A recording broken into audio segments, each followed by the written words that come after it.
Taigi sveiki, čia mano anglų kalbos mokymai ir šiandien paimsime trečiąją pamoką, ką veikiate kiekvieną dieną. Šios pamokos tikslai bus sužinoti raktinius žodžius, kurie būtini apibūdinant kasdienę rutiną, paklausyti kelis pavyzdžius ir atlikti kelias užduotis. Naujieji žodžiai: breakfast, pusryčiai, dinner, pietūs, do, daryti, get dressed, apsirengti, apsivilkti, get up, atsikelti, go, eiti, finish, baigti, have, turėti, leave, palikti, išeiti, play, žaisti, shower, dušas, start, pradėti, prasidėti, wake up, pabusti, walk, vaikščioti, watch, žiūrėti, stebėti. Dabar paklausysime pavyzdį, kai žmogus apibūdina, ką jis veikia kiekvieną dieną.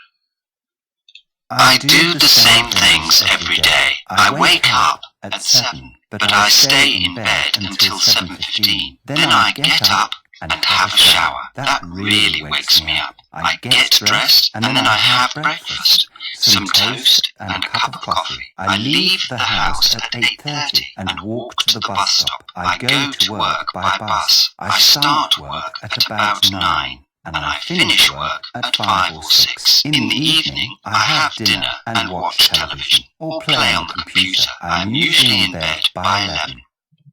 Taigi išgirdome, kaip vienas žmogus pasakoja savo rutiną ir dabar mes ją perskaitysime. Taigi aš perskaitysiu sakinį arba frazę ir jūs pakartokite. I do the same things every day. I wake up at 7, but I stay in bed until 7:15. Then I get up and have a shower.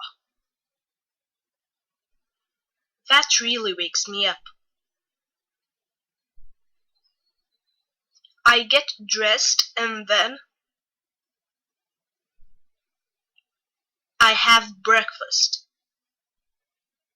some toast and a cup of coffee. I leave the house at 8:30 and walk to the bus stop. I go to work by bus. I start work at about 9 and I finish work at 5 or 6. In the evening, I have dinner and watch television or play on the computer. I am usually in bed by 11.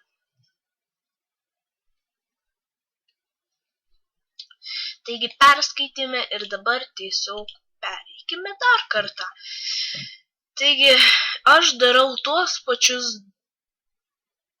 veiksmus atlieku ar dalykus tuos pačius darau kiekvieną dieną. Atsikeliu aš 7, bet dar paguliu lovoje iki po 7:15. Tada atsikeliu ir nueinu nusimaudyti į dušą. Tai tikrai mane prižadina.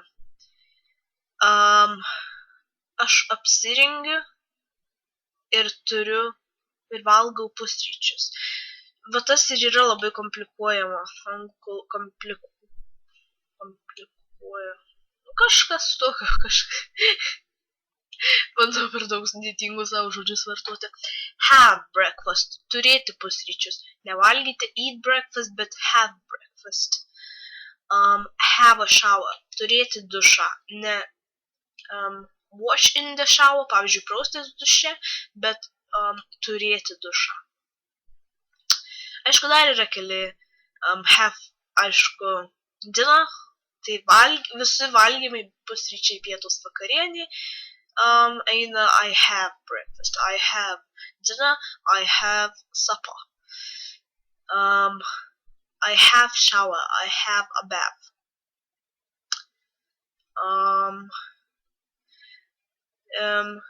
Toast yra šita skrudinta duona. Taigi aš apsirengiu ir tada pavalgau pusryčius.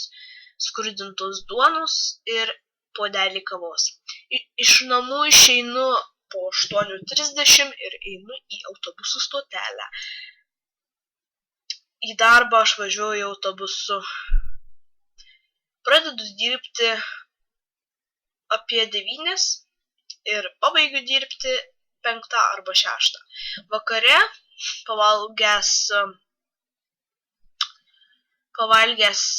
vakarienę, žiūriu televiziją arba žaidžiu kompiuteriu. Lovoje esu apie 11. Toks yra šio žmogaus gyvenimas. Taigi naudingi posakiai su watch. Vieno neparašiau, bet turbūt pačio svarbiausio. Watch tai yra žiūrėti, matyti, stebėti, žiūrėti, stebėti. Watch television, žiūrėti televiziją. Čia aišku. Watch out, būk atsargus arba saugokis. Watch yra daiktas, laikrodis, kuris dedamas ant rankos riešo. Mažiukas. Ir šiandien išmoksime naują anglų kalbos laiką, paprastąjį esamąjį laiką. Jis angliškai vadinasi present simple tense. Yra labai lengvas ir ypač teigiamoji forma. Nors būtų jie lengvi. Taigi pradėkime. Turėsime 2 skiltis. Vienoje bus vienas sakinys arba viena forma to, ką mes dabar mokysimės, o kitam bus kita forma. Ne forma, iš tikrųjų, mes dabar mokomės teigiamąją formą ir čia tiesiog bus skirtingiems asmenims pritaikyti sakiniai. Taigi, I, you, we, they, he, she, it. I, you, we, they, aš, tu, mes, jie, he, she, it, jis, ji, tai. It gali būti bet kas, tik ne žmogus. Žmogui nevartojamas šitas. Šuo, it. Printeris, it. Knyga, it. Bet kas, tik ne žmogus. Taigi, turime žmogeliuką. Taigi, pirmiausia, sakinyje eina žmogus. Šitame present simple laike, jeigu nėra jokių priedų. Čia mes dabar išmoksime patį elementariausia. Tiesiog aš einu. Taškas. Galima pasakyti, aš einu į kažkur. Bet šiandien mokysime labai paprastą dalyką. I go. Tada turime veiksmažodį. Aš jį tiesiog pažymėsiu V raidelę. Paryškinsiu V. Tai bus veiksmažodis mūsų. I go, I do, I get dressed, I get up, I have breakfast. I have to turėtų. Taigi eina bet koks veiksmažodis ir tada nebūtinai šita vieta turi būti, bet I go to the bus stop. Aš einu į autobusų stotelę. Toliau. Kaip čia šitas atsirado? Kas žinai? Ok, tada norint teigiamąją formą antruoju, šitais kitais asmenim, jis, ji ir tai bus sudėtingiau. Nes he, she, it, he go. Neskamba. She go. It go. Neskamba. Yra tam tikri dalykai, tam tikros taisyklės, pagal kuriuos pridedama galūnė. He goes. He watches. Kaip baigėsi paprastas sakinys, tiksliau žodis, atsižvelgiant į jo galūnę, tada pridedama galūnė. Pavyzdžiui, paimsime dabar pavyzdį he goes. Matome, pridėta yra es. Ir toliau vėl gali būti. Aplinkybės nesiskiria. He goes to the bus stop.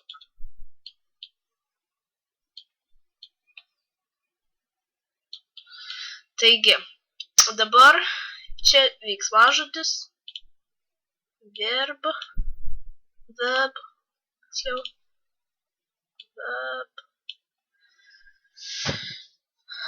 plus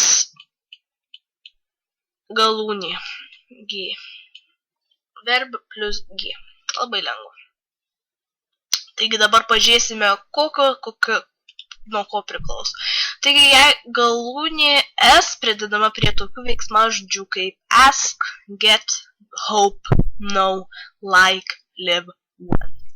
Klausti, gauti, tikėti, norėti, mėgti, gyventi, norėti.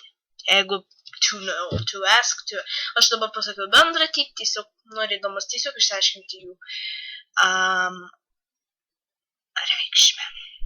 O štai matome asks, gets, hopes, knows, likes, lives, wants.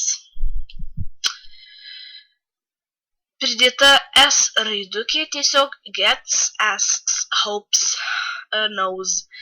Tai prie tokių žodžių turime pridėti S galūnę. Jei veiksmažodis baigėsi šią galūnę arba šią ir dar šią galūnę, tai pridedama galūnė yra S. Pridedama galūnė S.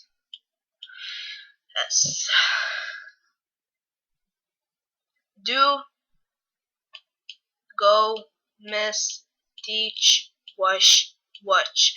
Daryti, eiti, praleisti arba nepataikyti, nespėti, mokyti, plauti ir žiūrėti. Vėlgi, do, does, goes, misses, teaches, washes, watches. Labai paprasta ir elementaru. Jei žodis baigėsi į, ji virsta ies. Čia biškį jau sunkiau. Jeigu matome žodį cry, kur yra į raidė, tada jinai nukrenta ir lieka cries. Krienai. Tai va. Cry, cries. Fly, flies. Try, tries. Cry, verkti, fly, skristi, try, bandyti. Taigi, next. Dar kartą pereikim, tiesiog, kad įsimintume geriau. Ask, asks. Get, gets. Hope, hopes. Know, knows. Like, likes. Live, lives. Want, wants. Prie šių žodžių kaip as, get, hope, know, like, live, want pridedama galūnė S.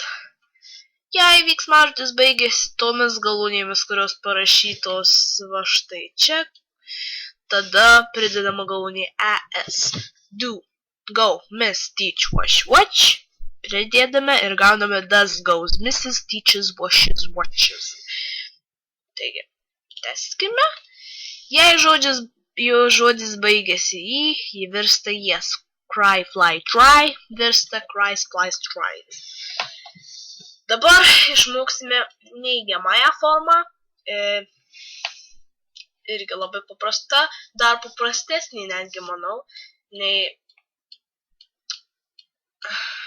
teigiamoji forma, bet naudosiu lygiai tą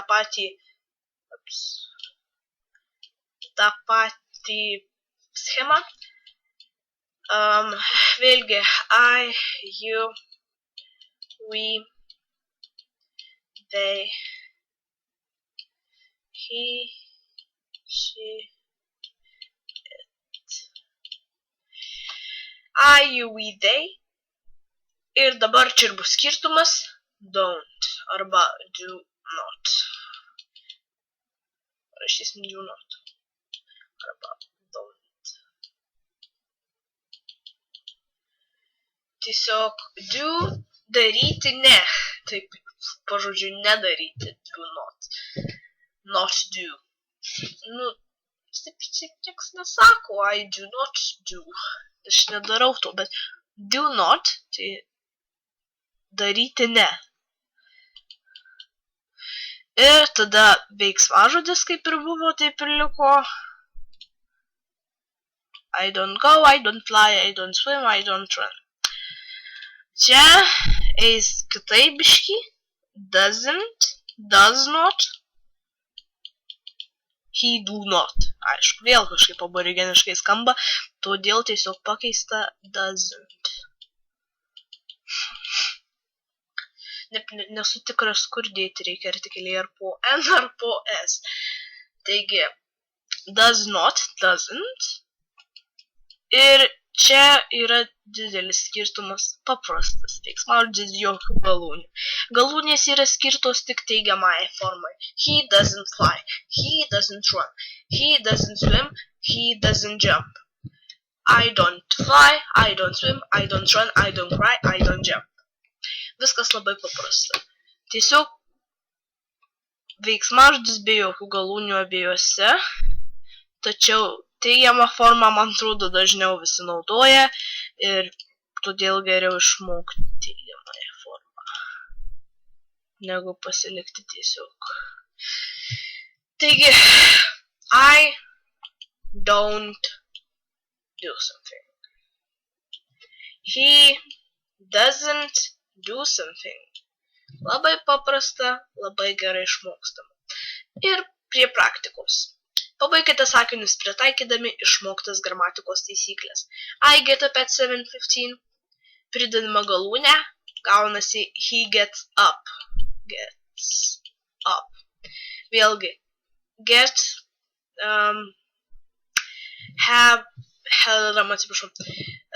get prisideda S. He gets up at 7:15, I get up at 7:15. He goes to the bus stop. Numetame ES, gaunasi go to the bus stop ir I go to the bus stop. I start work at 9, he prisideda S galūnė, starts work at 9. Įsimintina taisyklė. He finishes work at 5 or 6, nuimame ES, gaunasi finish work, I finish. Vėlgi, labai paprasta elementaru. I watch television, prisideda ES, jeigu galūnė yra CH, watches television. He plays on the computer, numetame ES, atsiprašau, S, ir gaunasi play on the computer. Kitas, parašykime kelis sakinius, dabar neigiamąją formą. Taigi aš paimsiu kiekvienu I, you, we, they, he, she, it. I, jeigu teigiamąją formą, tai don't.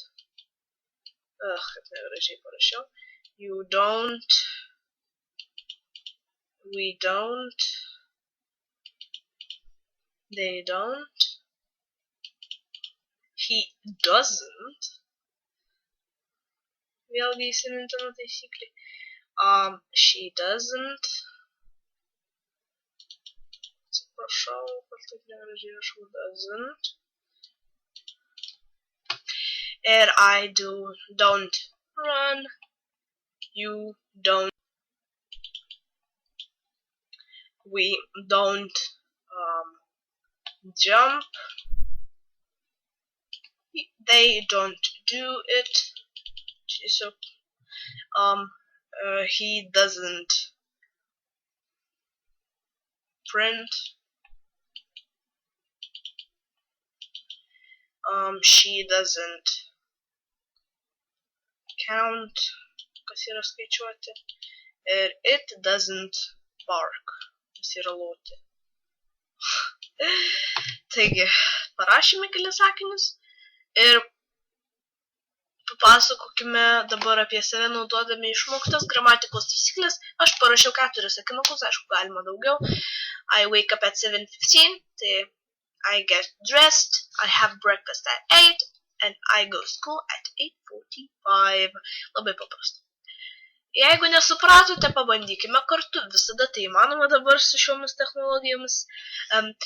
Naudodami Skype arba Google Hangout galima, aš tikrai mielai padėsiu, jūs galėsite užduoti klausimus, aš dar kartą viską paaiškinsiu, bet būtinai prieš užsisakant pamoką, būtinai reikia susisiekti su manimi šiuo adresu Gmailo.